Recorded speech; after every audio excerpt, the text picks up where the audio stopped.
falar para o investidor quais são as alternativas para se proteger, então, de uma depreciação da nossa moeda, né? Quais são os instrumentos do mercado, quais são os produtos, é ouro, é algum ativo? Na sua opinião, Stormer, quais são boas formas num portfólio, de se proteger dessa depreciação do câmbio? Bitcoin.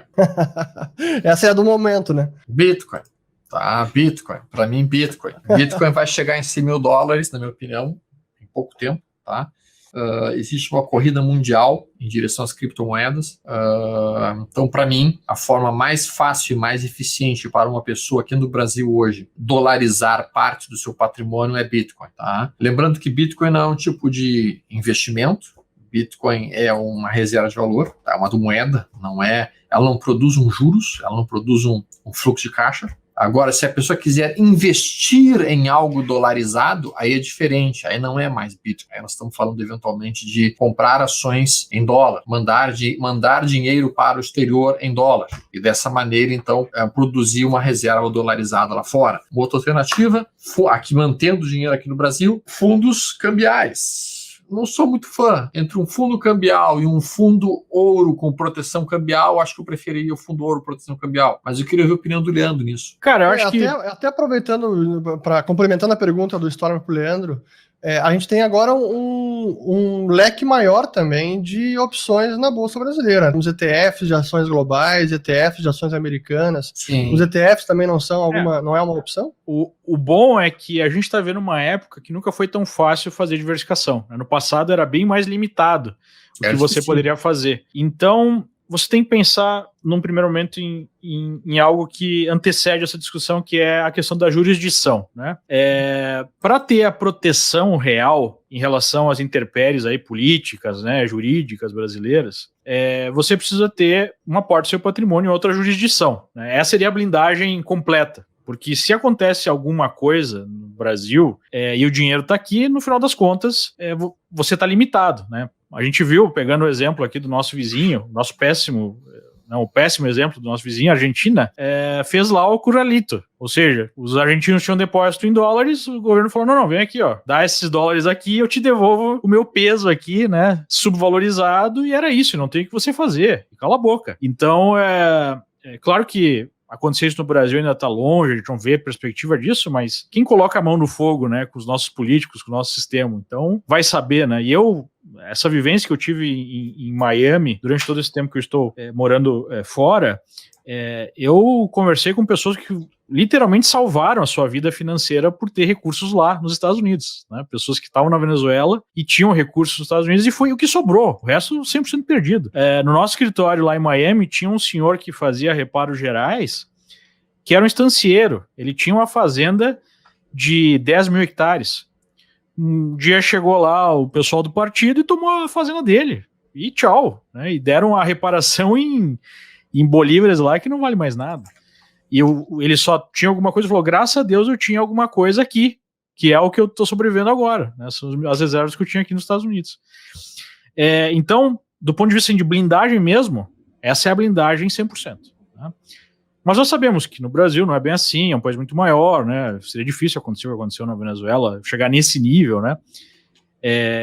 Mesmo na Argentina. Você tem outras alternativas, você tem hoje BDRs, que são ações de empresas estrangeiras negociadas na B3, você tem fundos cambiais, você tem fundos cambiais ativos, que não é só investimento em dólar, né, que não é bem investimento, é mais um hedge. Você tem ETFs, você tem fundos mútuos, que oferecem uma boa diversificação, com taxas de administração cada vez menores, né? Não podemos esquecer também que não precisa acontecer o desastre que aconteceu na Venezuela ou o que aconteceu na Argentina. O governo brasileiro tem uma carta na manga, né, uma opção nuclear, como se diz nos Estados Unidos, que é a possibilidade de elevar o IOF para você tirar o dinheiro do país a 25% na calada noite. Ou seja, uma canetada do ministro da Economia, você precisa pagar um imposto de 25%, até 25% para tirar o dinheiro do país. Né? Então a gente tem que ter isso em mente também. E isso aconteceria no caso, né, desses outros investimentos estarem em território nacional. Então, o primeiro passo para a diversificação... Deixa eu só colocar um ponto, mas Leandro, tu não acha que essa possibilidade do governo fazer isso subiu o IOF para mandar dinheiro para fora, ela hoje não é mais tão eficiente quanto era no passado, já que hoje as pessoas podem comprar Bitcoin e mandar dinheiro para Bitcoin lá fora. Mas aí eles podem... Não apenas isso. Qual seria o efeito, por exemplo, em ETF, BDRs e tudo mais? Porque esses já são instrumentos também bem difundidos, né? Teria um efeito nesses produtos. É aquela questão, né? Tudo depende de como se fosse feito, né? É uma caixa de Pandora ali, depende do decreto, da forma que for tomada a decisão. O fato é que eles têm o poder de fazer o que eles quiserem, né? E mesmo essas questões de bitcoins e tudo mais, claro que não tem como controlar 100%, mas tem como controlar uma boa parte, porque eles vai ter que ir, sei lá, para Deep Web da vida para poder fazer as coisas, não é bem assim, né? Inclusive, a porta hoje de comunicação da Venezuela com o mundo em termos de transferência de capitais, uma boa parte é bitcoins, né? É a única maneira que as pessoas conseguem fazer. E mesmo na Argentina, porque o governo argentino colocou um limite de $200 por mês que um argentino pode comprar, e se fizer o uso do cartão de crédito internacional, 50% de imposto. Mesmo para pagar o Netflix da vida, né, que é uma empresa estrangeira, tem que pagar 50% de imposto. Então a galera vai pro Bitcoin, mas é uma coisa assim mais underground, né? É até ilegal, tu não pode fazer isso, né? Se alguém te pegar, pode dar algum problema. Então, mas vamos deixar isso de lado um pouco, vamos voltar, digamos assim, pro que está mais à mão do investidor comum até o investidor menor. Você tem aí na plataforma da Liberta várias alternativas de fazer esse hedge, de fazer aí essa diversificação dos seus investimentos. Então, para isso, né, você pode entrar em contato direto com o assessor aí da Liberta Investimentos, está no link que acompanha o vídeo, e você pode conversar com ele e ele vai poder identificar a sua necessidade, como é que está a sua carteira e qual seria uma alocação aí 10, 15, 20% pelo menos em alguma alternativa. Se você tem capitais cada vez maiores, faz mais sentido você eventualmente ter uma conta fora do Brasil, né, fazer uma remessa, fazer uma alocação aí numa conta baseada fora do Brasil. Isso é 100% legal, né? Muita gente pergunta, não tem problema nenhum. Claro que os recursos têm que estar declarados no Brasil, mas enfim, hoje a gente tem N alternativas e não há motivos para você não diversificar. É super importante você ter uma diversificação internacional, ainda mais com essa realidade de juros muito baixos no Brasil, que nós acreditamos que vai se manter por um bom tempo, né? Mesmo que, sei lá, digamos que o Copom aí aumente de 2% para 4%, isso não faz muita diferença, né? Com a inflação do jeito que está e tudo mais. E aí, só para finalizar, Urich, eu acho que tem outra dica que a gente pode dar para o nosso espectador, que é a reserva de valor clássica, né? Imóveis, por exemplo, costumam manter o valor ao longo do tempo. Claro que você tem que saber também qual tipo de imóvel, qual tipo de instrumento, né? E para isso serve também a assessoria de investimentos. Você tem commodities, o próprio ouro, que é uma reserva de valor milenar, né?